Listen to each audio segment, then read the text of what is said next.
आप grocery shopping करने के लिए सुपरमार्केट में जाते हैं। वहाँ से लौटते टाइम अपने बच्चों के लिए आइसक्रीम ले लेते हैं। लेकिन बच्चों को आइसक्रीम देने से पहले उसमें से छोटा-सा हिस्सा खुद रख लेते हैं। बच्चों को कैसा लगेगा? कुछ ऐसा ही आपके साथ होता है जब आपकी सैलरी में से टैक्स का एक कंपोनेंट हटा के बाकी की सैलरी आपको दे दी जाती है। इसके बाद हम बस इसी तिकड़मबाजी में लगे रहते हैं कि कैसे हम वो छीनी हुई आइसक्रीम को बचा सकते हैं। तो अगर हम सिंपल भाषा में टैक्स को अंडरस्टैंड करने की कोशिश करें, तो अगर आप ₹100 कमाते हैं सैलरी से और अगर आप 10% टैक्स ब्रैकेट में आते हैं, तो उसके ऊपर आपको ₹10 प्लस 4% का सेस यानी कि 40 पैसे, टोटल ₹10 40 पैसे देना होता है। 20% के केस में ये वैल्यू जो है ₹20 80 पैसे आती है और 30% के केस में ₹31 20 पैसे आते हैं। तो कमा तो आप ₹100 रहे हैं, लेकिन आपके पास जेब में 89.6, 79.2 या 68.60 रुपीज़ ही आएँगे, डिपेंडिंग अपॉन आप किस टैक्स ब्रैकेट में हैं। और हमारा एम इस पॉइंट पे ये रहता है कि हम कैसे अपने ₹100 को अपनी जेब के अंदर ₹100 बना सकें। मतलब ये जो टैक्स वैल्यू हम डाल रहे हैं, इसको हम कैसे अवॉइड कर सकें। अब जैसे ही बात टैक्स सेविंग की जाती है, उसके साथ में इन्वेस्टमेंट का वर्ड साथ में जोड़ दिया जाता है। टैक्स सेविंग इंस्ट्रूमेंट्स के नाम से बहुत सारे प्रोडक्ट्स मार्केट में डाल दिए गए हैं और अब मार्च जैसे ही आने वाला है, ऐसे ही भरमार लग जाएगी कि आप टैक्स बचाने के लिए यहाँ इन्वेस्ट करें, वहाँ इन्वेस्ट करें। बहुत सारे लोग अपने अर्ली करियर के अंदर कुछ ऐसे इंस्ट्रूमेंट्स में इन्वेस्ट कर देते हैं जहाँ पे उनको ये नहीं पता है कि लॉन्ग टर्म इम्प्लीकेशन उसकी क्या होने वाली होगी। अपने करियर के शुरू में जो उनका टैक्स इम्प्लीकेशन है वो 10% की है और उसको सेविंग करने के लिए वो इतनी भारी इन्वेस्टमेंट कर देते हैं कि जब तक वो 30% तक पहुंचेंगे तब शायद वो उसका बेनिफिट भी ना उठा पाए। तो सबसे पहला पॉइंट जो मैं यहाँ पे कवर करना चाहूँगा कि ये ज़रूर देखिए कि आप एक्चुअली में टैक्स कितना पे कर रहे हैं और उस टैक्स के अगेंस्ट आपका लॉन्ग टर्म में इम्प्लीकेशन क्या रहेगी। एक एग्जांपल लेके इसे समझाने की कोशिश करूँगा कि बहुत सारे लोग हैं जो कि 10% टैक्स ब्रैकेट में होने के बावजूद इंश्योरेंस में इन्वेस्ट कर देते हैं एज़ अ सेविंग इंस्ट्रूमेंट। वहाँ पे आप उनको एटीसी की रिबेट मिलती है और ये भी दिखाया जाता है कि जो रिटर्न्स है वो टैक्स फ्री रिटर्न्स होंगी। लेकिन वो काफ़ी हाई प्रीमियम का इंश्योरेंस भी ले लेते हैं। कुछ लोग जो है 1 लाख रुपए तक का इंश्योरेंस ले लेते हैं और उस केस में आप 1 लाख रुपए का प्रीमियम पे कर रहे हो, लेकिन आप एक्चुअली में सिर्फ ₹10,000 बचा रहे हो। अब आज की डेट में तो आपने ₹10,000 बचा लिए, लेकिन आपको जो इसकी इम्प्लीकेशन है वो बड़ी लॉन्ग टर्म है बिकॉज़ आप इसके अंदर बंध गए हैं और इंश्योरेंस पॉलिसी से आप बाहर नहीं निकल सकते हैं और अगर निकलेंगे भी तो आपको बहुत बड़ी फीस पे करनी पड़ेगी। तो इसका मतलब आप एक लॉन्ग टर्म कमिटमेंट में एक छोटे से अमाउंट के लिए बंध गए हैं, जिसको एक्चुअली में आप अगर इन हैंड ले लेते, यानी कि वो ₹10 का टैक्स देके ₹90 इन हैंड ले लेते और किसी और इंस्ट्रूमेंट में इन्वेस्ट करते, इसी लॉन्ग टर्म ड्यूरेशन के लिए, तो काफ़ी अच्छी रिटर्न आपको मिल जाती। तो एक वाइज़ डिसीज़न देखना चाहिए कि क्या होगा, क्या 10% टैक्स ब्रैकेट वालों को लॉन्ग टर्म कमिटमेंट के अपॉर्च्युनिटीज़ को अवेल करना चाहिए, नहीं करना चाहिए? ये सबसे पहला पॉइंट सोचने का है। दूसरा पॉइंट ये सोचने के लिए है कि एक्चुअली में आपके पास जो लिमिट है, एटीसी की लिमिट की मैं यहाँ पे बात करूँगा, एटीसी के अंदर ₹1.5 लाख आपके पास बचाने की लिमिट होती है। अब लोग इस लिमिट को पूरा भरने की कोशिश करते हैं, लेकिन सैलरीड क्लास के पास काफ़ी सारी अपॉर्च्युनिटीज़ रहती हैं। फॉर एग्ज़ाम्पल उनके ऑफ़िस से ही जो पीएफ कट रहा है, वो ऑलरेडी 1.5 लाख की लिमिट के अंदर आता है। यानी कि आपको ये देखना है कि आप एक्चुअली में कितने की इन्वेस्टमेंट करें ताकि आप वो ₹1.5 लाख की लिमिट को कवर कर सकें। आप अगर सैलरी क्लास है या फिर आप बिज़नेसमैन हैं, आपके बच्चे ज़रूर स्कूल जाते होंगे, तो आप अगर अपने बच्चों की पढ़ाई के लिए स्कूल फ़ीस को पे कर रहे हैं, जिसमें ट्यूशन फ़ीस भी एक पार्ट होता है, तो उस ट्यूशन फ़ीस को भी एटीसी के अंदर क्लेम किया जा सकता है। इसका मतलब अगर आज की डेट में आपका बच्चा स्कूल जाता है, जहाँ पे उसकी ट्यूशन फ़ीस करीबन ₹5,000 है, तो आप 5 इंटू 12 यानी कि ₹60,000 तो ₹1.5 लाख में ऐसे ही कवर कर देते हैं और आपकी ओवरऑल लिमिट कम हो जाती है। तीसरा पॉइंट है उन लोगों के लिए जिनके पास होम लोन है। ये चीज़ आई एम श्योर आपको मालूम होगी, लेकिन फिर भी होम लोन का प्रिंसिपल भी एटीसी के दायरे में आता है। तो अगर आपने एक डिसेंट 2 बीएचके होम भी लिया है, तो आई एम श्योर कि आपकी टैक्स की जो ओवरऑल लिमिट है ₹1.5 लाख की, वो इसमें ही कवर हो जाएगी। तो मोस्टली लोगों को बहुत कम ही अमाउंट होगा जो 1.5 लाख के लिए इन्वेस्ट करके एटीसी की एग्ज़म्पशन लेनी होगी। तो आप ये ज़रूर सोचिए कि एक्चुअली में आपको कितना अमाउंट इन्वेस्ट करना है 1.5 लाख की एग्ज़म्पशन लेने के लिए। बिना सोचे-समझे टैक्स सेविंग के लिए मत इन्वेस्ट करें।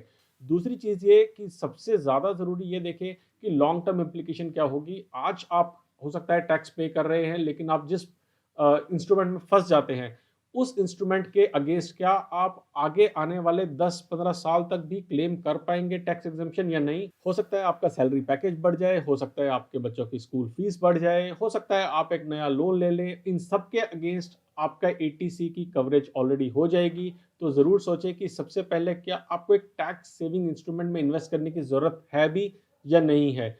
दो डिफरेंट चीज़ें होती हैं, एक होता है एटीसी के एग्जम्पशन के लिए टैक्स सेव करना और एक होता है जब आपको रिटर्न मिलेगी आपके अमाउंट पे, उसकी टैक्स सेविंग करना। तो इसको ज़रूर सोचिएगा कि आप किस तरीके की टैक्स सेविंग के लिए आप इन्वेस्ट कर रहे हैं। अगर आप यहाँ तक आ गए हैं लेकिन आपने अभी तक मेरे चैनल को सब्सक्राइब नहीं किया है तो नीचे सब्सक्राइब के बटन पे क्लिक करें, बेल आइकन को दबाना ना भूलें ताकि आपके पास सबसे पहले नोटिफिकेशन आ सके जब भी हम नया वीडियो डालें तो। अब हम बात करने वाले हैं ऐसे तरीके से पैसे बचाने की जहाँ पे आप बिना इन्वेस्ट किए काफ़ी अच्छा अमाउंट बचा सकते हैं अगर आप अपने घर में नहीं रह रहे हैं, मतलब कि घर आपके या फिर आपके स्पाउस के नाम पे नहीं है, तो आप इससे पैसे बचा सकते हैं। मैं बात कर रहा हूँ एचआरए की, यानी कि हाउस रेंट अलाउंस की।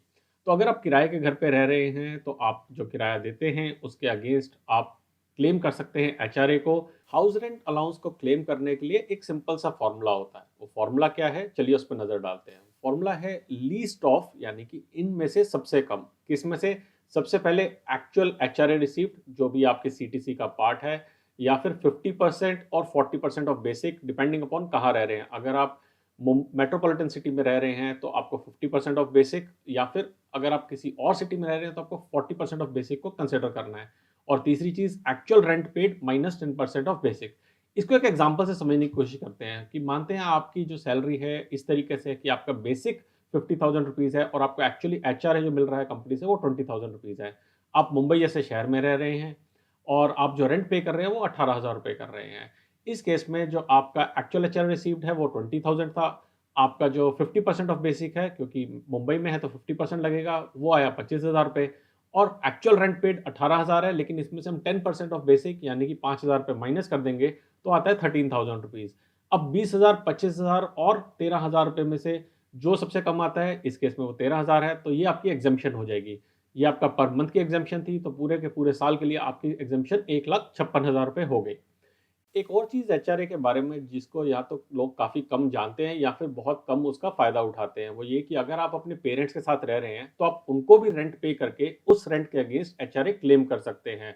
तो अगर आपके पेरेंट्स हैं जिनकी इनकम, जिनकी पेंशन इनकम या अदर इनकम काफ़ी कम है, तो आप उनको रेंट पे कर सकते हैं और उस रेंट के अगेंस्ट आप अपने इनकम टैक्स के अंदर फाइल कर सकते हैं और एग्जाम्पशन को क्लेम कर सकते हैं। अब बात करते हैं एक और ऐसे तरीके की जहां पे बिना इन्वेस्टमेंट किए आप टैक्स सेव कर सकते हैं।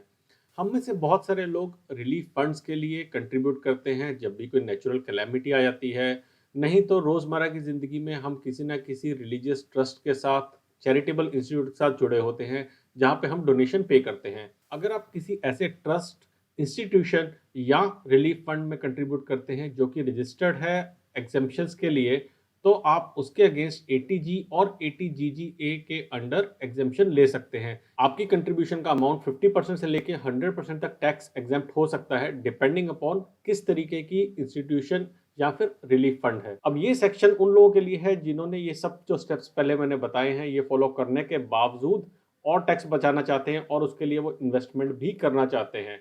तो चलिए देखते हैं और कौन कौन से ऑप्शंस हैं जिसके थ्रू आप इन्वेस्ट कर सकते हैं। सबसे पहले बात करते हैं 1.5 लाख रुपए की लिमिट के बियॉन्ड जाने की, यानी कि 1.5 लाख रुपए की एटीसी की तो हम बात करेंगे ही, उसके बियॉन्ड आप पैसे कैसे सेव कर सकते हैं।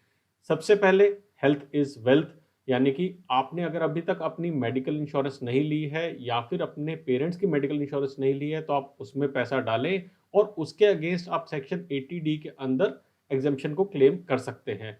दूसरी चीज, आप सेक्शन 80 CCD 1B के अंडर एनपीएस में पैसा डाल के 50,000 रुपए की एक्स्ट्रा एग्जाम्पशन ले सकते हैं। 1.5 लाख रुपए की लिमिट आपके पास पहले थी, ये 50,000 रुपए की लिमिट ओवर एंड अबव वो 1.5 लाख रुपए की लिमिट है।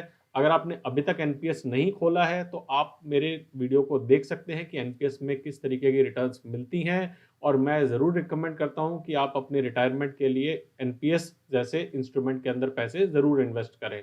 अब बात करते हैं एटीसी की 1.5 लाख रुपए की लिमिट की। अगर आपके पास एटीसी में भी 1.5 लाख रुपए के अंदर कुछ लिमिट बच गई है जहां पे आप इन्वेस्ट करना चाहते हैं पैसे को, तो स्टार्ट यहां से करें। सबसे पहले जान है तो जहान है, आपने मेडिकल इंश्योरेंस अगर ले रखा है तो अपना लाइफ इंश्योरेंस को जरूर लें, लेकिन लाइफ इंश्योरेंस के अंदर आप सिर्फ और सिर्फ टर्म प्लान को कंसिडर करें। बाकी प्लान से आपको जो रिटर्न्स मिलेंगी वो बहुत पुअर रिटर्न होगी। आज आप 30% की टैक्स सेविंग देख के उसमें पैसा डालेंगे, लेकिन जैसा वीडियो के शुरू में मैंने कहा था, आज से कुछ साल बाद क्या आप इसको अवेल कर सकेंगे, इस बात को जरूर ध्यान में रखिएगा। और रिटर्न्स इंश्योरेंस से बहुत पुअर होते हैं, इसके ऊपर मैंने बहुत वीडियोज़ बना रखे हैं, आप मेरे चैनल पे जाके देख सकते हैं। तो टर्म प्लान को आप लीजिए, चाहे आप उसके अंदर वन टाइम पे कीजिए, चाहे लिमिटेड टाइम पे कीजिए, चाहे आप उसके अंदर रेगुलर पे कीजिए, बट अगर आप इंश्योरेंस प्लान ले रहे हैं तो उसी के साथ जाइए। सेकंड, गवर्नमेंट स्कीम्स के अंदर आप इन्वेस्ट कीजिए। अगर आपने पीपीएफ अकाउंट नहीं खोला है तो पीपीएफ अकाउंट खोलिए, सुकन्या समृद्धि योजना में पैसा डालिए, वीपीएफ के अंदर आप पैसा डाल सकते हैं। हाँ, वीपीएफ के ऊपर इस साल से 2.5 लाख रुपए की एक और लिमिट लग गई है, तो अगर आपने उसके बारे में नहीं सुना है अभी तक, तो आप उसको भी डिस्क्रिप्शन में दिए लिंक से देख सकते हैं। तीसरा, मैं रिकमेंड करूंगा ईएलएसएस में पैसा डालें, इक्विटी लिंक्ड सेविंग स्कीम में।